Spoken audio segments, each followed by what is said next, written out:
Ahoi, mõtlesin, et teen nüüd siis emakeeles ka proovi ja ma ei tea, soovitan lugemist. Äkki kulub marjaks ära.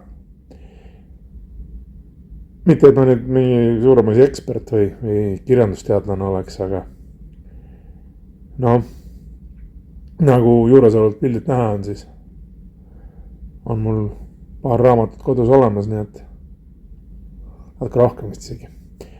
Sellest mõni teine kord, aga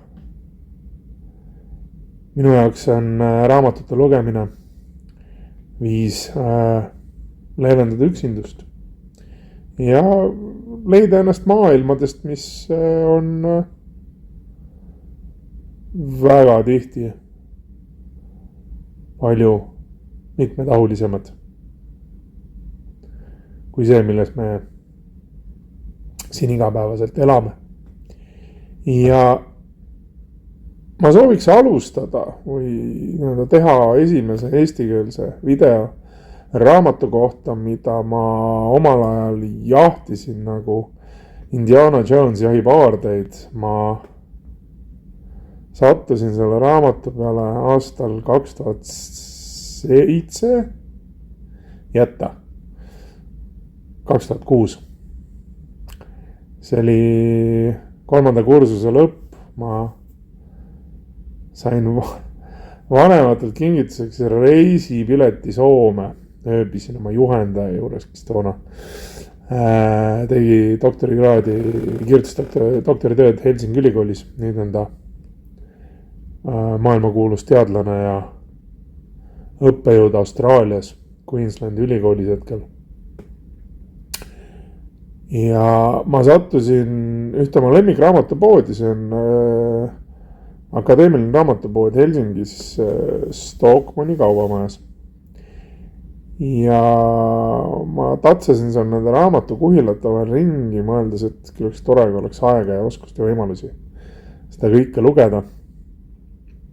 Ja lõpuks jõudsin raamatuni, mis oma kaanekujundusega mulle silma hakkas ja ma lugesin tagakaanelt sisukirjeldust ja mulle jäi mällu New York Times Review of Books antud kirjeldus, et tegu on Da Vinci koodiga intellektuaalidele või midagi sarnast. Da Vinci koodi oli ma lugenud, nii et ma mõtlesin, et iseenesest tahaks ju seda raamatut ka lugeda, aga mul on konkreetsel hetkel lihtsalt enam nii palju raha, et osta seda teost. Ma tulin koju tagasi, ma läksin ajateenistusse, lugesin 12 raamatut, mille ma olin sealt ostnud. Ja pärast mitu aastat ajasin seda raamatut taga, kuni ma lõpuks leidsin kaanepildi. Tundsin ära internetis. Otsingu mootorites, sobrades. Ei või olla. Inimahv, humanitaar, primaat. Sai hakkama. Ja see raamat on tõlgitud ka eesti keelde. Ma küll pean ausalt tõdema, et ma ei ole siiamaani seda eesti keelest tõlget lugenud, sest ma jahtisin seda samamoodi aastaid. Minu enda originaal sellest raamatust on kahjuks läinud rändama. Ma mäletan, kes see oli, kes ütles, et kõige paremad sõbrad on need, kes sulle laenatud raamatuid kunagi tagasi ei too, aga ma ei tea, kas ma nüüd päris nõus sellega olen, aga igatahes. Selle raamatu eestikeelne pealkiri on 4 mõõt. Inglise keeles The Rule of 4. Ja selle on kirjutanud 2 sõpra. Lapsepõlvesõpra, kes hiljem õppisid eraldi ülikoolides, Ivy League'is otsa loomulikult, see selleks. Ja kirjutasid koos raamatu. Need on Ian Caldwell ja Dustin Thomason. Ühest neist on saanud teleprodutsent, teine kirjutab minu teada siiamaani. Selle raamatu keskmes on grupp tudengeid. 2 peategelast kuulsa kirjandusteadlase poeg ja tema isa, väsinud ja kohati paranoiline noor doktorant, asuvad lahendama kirjandusteadlase mõrva.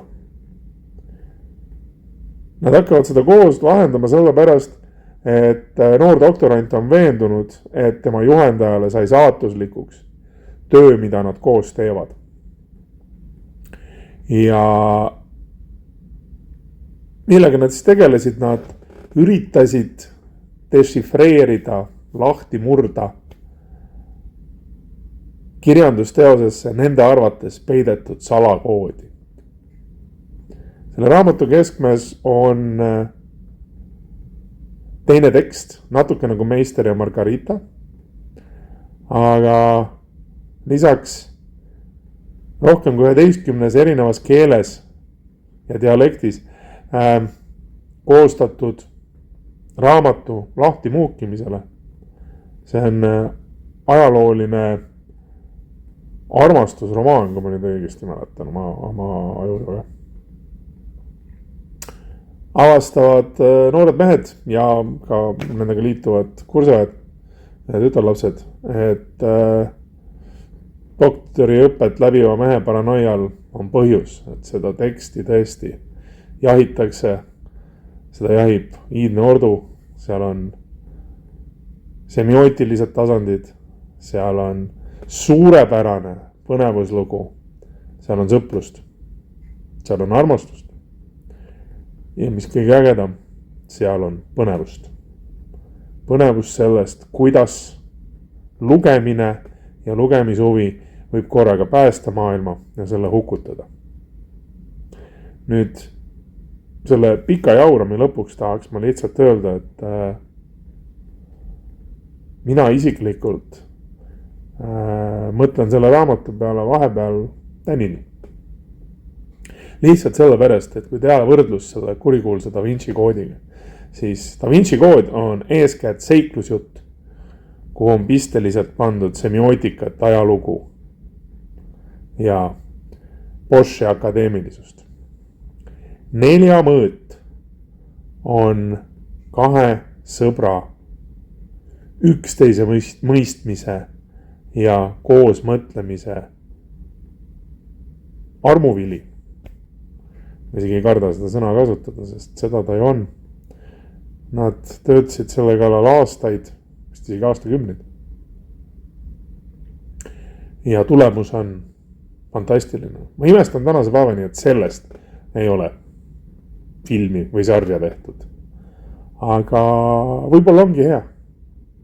Las jäädagi see meie fantaasia vilja tulemiks. Ian Caldwell ja Dustin Thomason. 4 mõõt. Raamatukogus vast ikka on. Nii et kui otsid põnevust ja seiklust, siis see on väga hea algus.